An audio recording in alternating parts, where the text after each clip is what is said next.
Hey people, so I've just been for my run now, taken a few days off. I had a bit of a cough, it's completely gone now. Well, slight remnants in my throat, but really good. It's like a wet morning. It's been raining lightly all night, but it's warm, you know, it's like not hot, just nice. Spring weather. So beautiful. And you can see the beautiful kind of light and mistiness as it rises up over the dam and the forest. Peacocks in the background, do you hear that? I want to get peacocks. There's the weaver bird in the tree. You see it? Not really. But here are the weaver nests. So in South Africa, here we have weaver birds. I'm not sure if the one I have here is a Cape weaver or I seem to remember it's slightly different because it's got a black face. Clever people will tell me. But they like to weave their nests out of grass and they love branches overhanging the water. I'm sure that's a snake thing, you know, to try to protect themselves from snakes.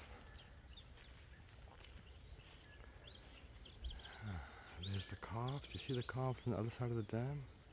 Loving the green grass, the pasture. You see how that's the little heifer. The female is called a heifer. And she's scratching the ticks off herself.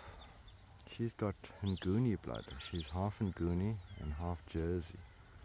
And the little bull behind her is a Jersey bull.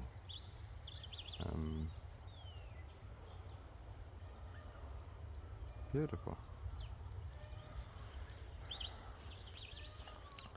Yeah, so I've been running and I tried just to focus on running, but I always end up thinking stuff. But what I was thinking this morning is about, you know, this word paleo that people use. Art Devaney, I think he's the guy that championed the idea that the most healthy way for people to live would be a paleo way. What does he mean by that? Not just the way you eat. I think he expresses that quite well. But the way you live, paleo, in other words, way back before we were an agricultural species. How did we live? How did we eat? Well, we didn't eat wheat. We didn't eat soya. We didn't eat processed food, ketchup, and bottled anything or canned anything or boxed anything. We just ate what we can find, and for the most part of the year, actually, in most parts of the world, you can't actually find fruit, believe it or not, but you can find meat all time of the year. So paleo people used to chow a lot of these kind of things. Yeah, beef, or eventually they began domesticated. What were they before they were cows? I don't know, some kind of a wild buffalo thingy. And gazelles and mammoths and ducks and chickens and eggs. And I suppose snakes and rats and cockroaches. Whatever we could find. And if there was fruit, berries, we would chow those. If there were roots under the ground, we would chow those. Those are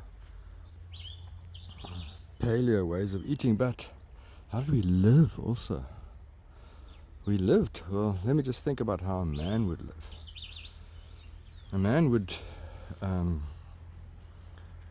go out and hunt whatever he could, and he would generally bring back more than he can eat in a day with his mates. So number one, he was a guy that knew how to get on with mates, because mates had to defend each other and protect each other and trust each other.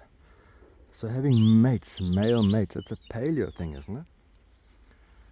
Bringing back what you have and more that you can eat yourself means that you become generous, because there's no fridges, no freezers, no ways of keeping the meat. So a paleo way is a generous way for a man to be. So a man in his natural form is generous. And is it possible that women in their natural generalized form are nice to the most generous men, the most active men, the most successful hunters? Because they know that by being nice to them, by adoring them, by caring for them, by being sweet to them, they'll be closest to the front of the line when cool things get handed out. And then, of course, the man in the paleo way, he gets horny, and the most prettiest girl that he sees, he's going to want to invite into his bedroom or his hut or his hovel. And what happens? He makes babies. But he's making babies with all the pretty girls, so he doesn't even know who his babies are. They've got no idea. Paleo people have got no training in the workings of the reproductive system. The hunter, paleo man, just hangs out in this group, probably 10 people, 20 people, 30 people in his cave. And there's a whole bunch of kiddies running around. He doesn't know who is his and who is not his. So the successful kind of man is the man that was generous to everyone, because his genes passed on. His genes passed on to make more little babies. So man is naturally generous. The woman, of course, knows exactly who her offspring is. So she can't be as generous. I'm not saying she wasn't generous. I'm just saying there's a logical argument to be made that she was more conniving, more clever, more strategic, in the gentlest possible way, in the way that the paleo man that brought back all the food believed that she was still adoring him. She would cleverly manipulate situations to allow her children to get the better meat, to get the better care, to get the better protection from the elements, the cold, the tigers, the bears.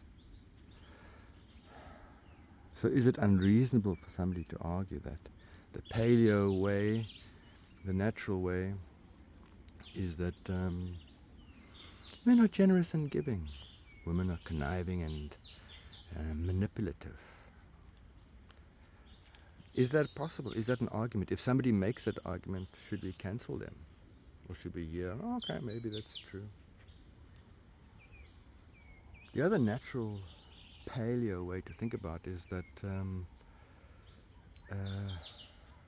the natural way to be for any man is to be lazy, to conserve your energy. Because, you know why? Because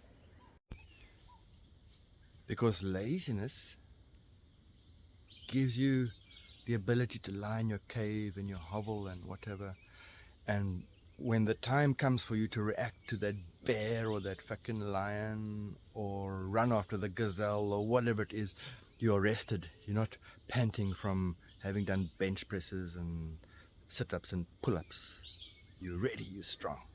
So that's the natural way, is to be lazy. The natural way is to eat as much stuff as you can. If there's fruit around, chow them right now. There's no fridge. Those berries are going to go off in 2 days. You better chow the whole lot.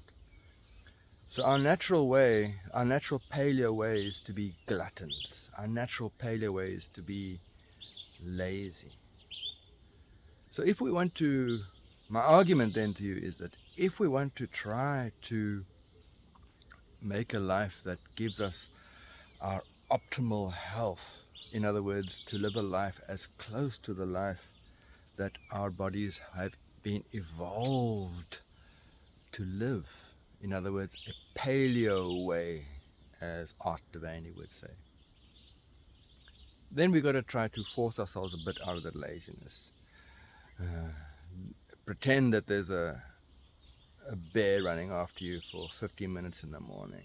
Pretend that you're lifting the weight of a 100-kilogram calf, dragging it back to your cave because that's what would have had to happen in order for you to survive, or in order for the genes to have passed through the centuries to get to where you are now.